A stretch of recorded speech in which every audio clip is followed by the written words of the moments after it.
Are we actually hardwired to believe in God? Well, if you read the Bible, you'd think so. God is the one who made us. He made us in His image. He made us in His likeness.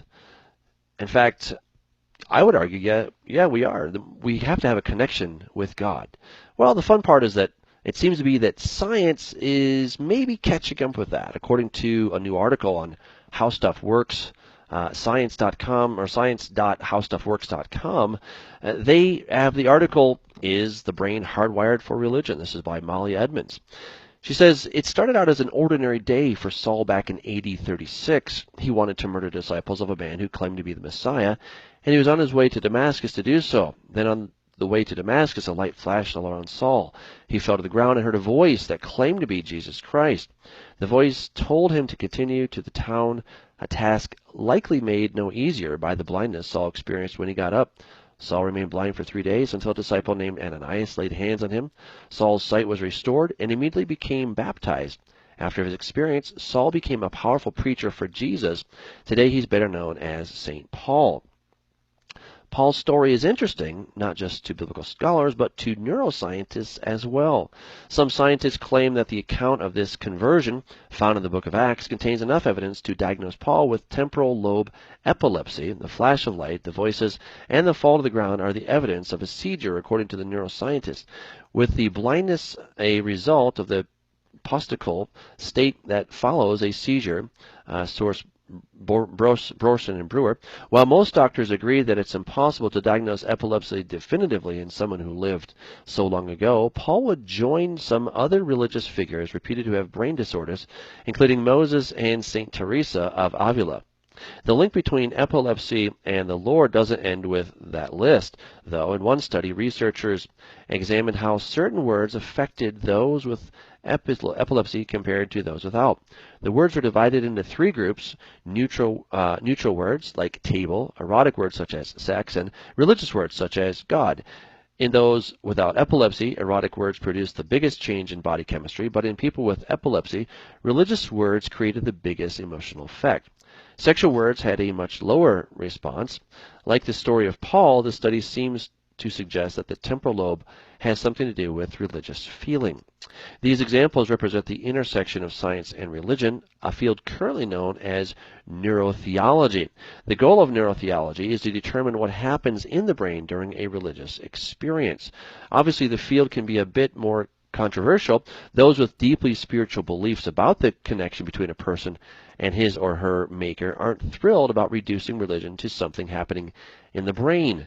But the work of the scientists does seem to show that there's some connection with our gray matter and our prayer matters. So is nirvana all in our noggin?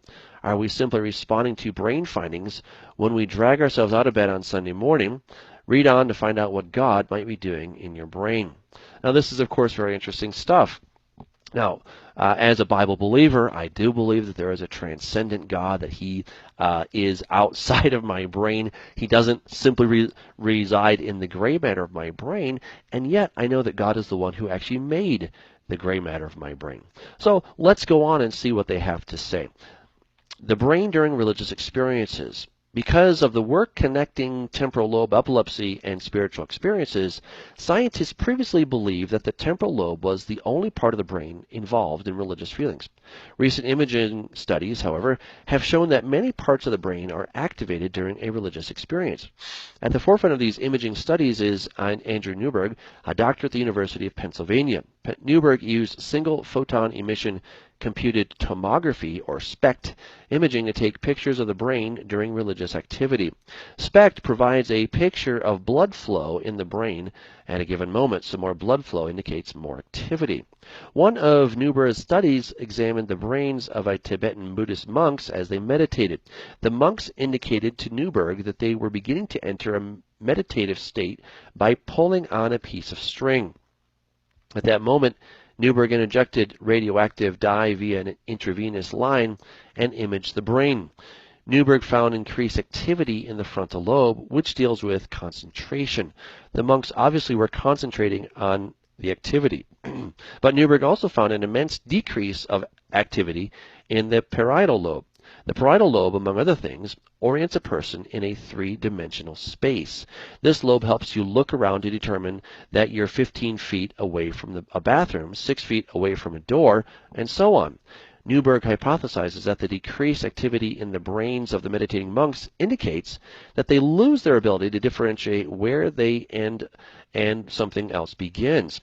In other words, they become at one with the universe, a state often described in a moment of transcendence. And it seems to matter little to whom or what that religious activity is directed toward. For Newberg found similar brain activity in the brains of praying nuns. Though the nuns were praying to God rather than meditating like the monks, they showed increased activity in the frontal lobe as they began focusing their minds. There was also a decrease of activity in the parietal lobe, seemingly indicating that the nuns lost their sense of self in relation to the real world and were able to achieve communion with God. There were, however, slight differences in the brain activity of one religious group, Pentecostal Christians who speak in tongues. The Pentecostals actually experienced a decrease in frontal lobe activity. Instead of focusing their attention as the nuns and monks did, they paid less attention to the task at hand. Even though they spoke in tongues, the language center of the brain wasn't activated. This brain activity is fairly consistent with descriptions of what speaking in tongues is like. You lose control of yourself as a person, and God speaks through you. While Newberg's work has been supported by other scientists conducting imaging studies, some have a problem with the basis of the experiment. Critics of Newberg's work argue that you can't reduce all religious behaviors to just meditating or praying. Religion encompasses more than that. What, for example, might happen in the brain of someone doing charity work for the poor? What happens when someone makes a moral choice based on his or her belief system? Newberg's work, as of yet, is focused on individual private experiences as opposed to the relationships and experiences that happen between other people.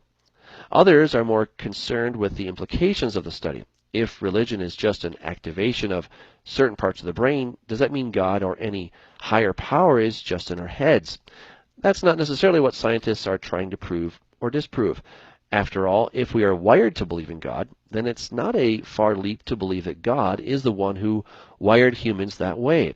But if we have this structure, is there any way to tinker with it so that we can have mystical experiences all the time? Is there any benefit to this brain structure in the first place? Going on to the next page to find out. Do we need the God helmet?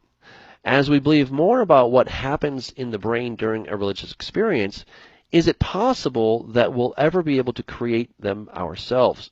Could we flip a switch and see the face of God? No more meditation, prayer, or fasting. A scientist named Michael Persinger thinks it's possible. Persinger has gained attention for his work with the God helmet. Headgear is so named because it may induce a person to feel the presence of God. This should be interesting. Let's see what he has to say. The God helmet includes electrodes that Persinger uses to alter the electromagnetic field at the temporal lobes. Persinger claims he can create a religious experience for anyone by disrupting the brain with regular electric pulses. This will cause the left temporal lobe to explain the activity in the right side of the brain as a sensed presence. The sensed presence could be anything from God to demons, and when not told what the experiment involved, about 80% of God helmet wearers reported sensing something nearby. Will it work for everyone? Richard Dawkins, famous for his criticism of religion, reported only slight dizziness and twitching in the legs after some time in the God helmet. Persinger says that some people may just be more genetically predisposed to sensing God or another higher power, and they may not need a God helmet to do so. According to Persinger, naturally occurring electromagnetic fields can also cause religious experiences, particularly those with this predisposition to sensing God. For example, powerful meteor showers were occurring when Joseph Smith, founder of the Church of Latter-day Saints, was visited by the angel Moroni, and when Charles Taze Russell formed the Jehovah's Witnesses. Interesting. But is there any advantage to being genetically open to God? Scientists are trying to discern if there's any evolutionary reason why our brains are so receptive to religious experiences. Religion may be a side effect of a developing brain. Our brains needed ways to explain the world around us, so they may have created a belief system that could serve as a kind of default place to turn in the case of questions. Religion could serve that purpose to early man with its somewhat supernatural stories to explain cause and effect. But now, religion is an expensive trait to carry forward. It involves time and sacrifice, such as fasting. And now there are scientific methods to explaining the world. Shouldn't religion have died by now? Atheists may, of course, say yes, but as one anthropologist points out, even some atheists cross their fingers when a plane experiences turbulence. This may indicate that our brain will always seek out some sort of transcendental hope or otherworldly protection, even if it's not called God. And some evolutionary biologists argue that there are important individual and collective benefits to a mind hardwired for religion. Individually, people who believe that someone bigger than themselves is watching them may make better choices in terms of their evolutionary fitness. They may be less likely to drink or engage in other dangerous behaviors if they feel something or someone higher than them may disapprove. But the real benefit may come down to a facet of Darwinism that doesn't get much attention anymore: survival of entire groups. Now let me just pause really quick here. I think that all this talk about evolution, that we're evolving to this whole thing and that maybe evolution just served a purpose there. Of course, I don't agree with that. But a lot of times when people have to write something scientific, they have to couch it in these evolutionary terms, or they have to make mention about Darwin at least once. Darwin has been completely disproven. So the whole idea that we have to turn to Darwin for any kind of guidance is absolutely not necessary. We now know through studies of molecular biology that Darwin was completely wrong about the cell, really on every level. So there's no need at all to try to go back to Darwin. But again, this is of course where the article is going. Let's just finish here. One study evaluated the success of various communes in 19th century America. The communes with a secular ideology were 4 times as likely to disband in any given year. But in religious communes, such as modern-day kibbutzim in Israel, those subject to the strongest religious rules have been shown to be the most altruistic and cooperative of the bunch.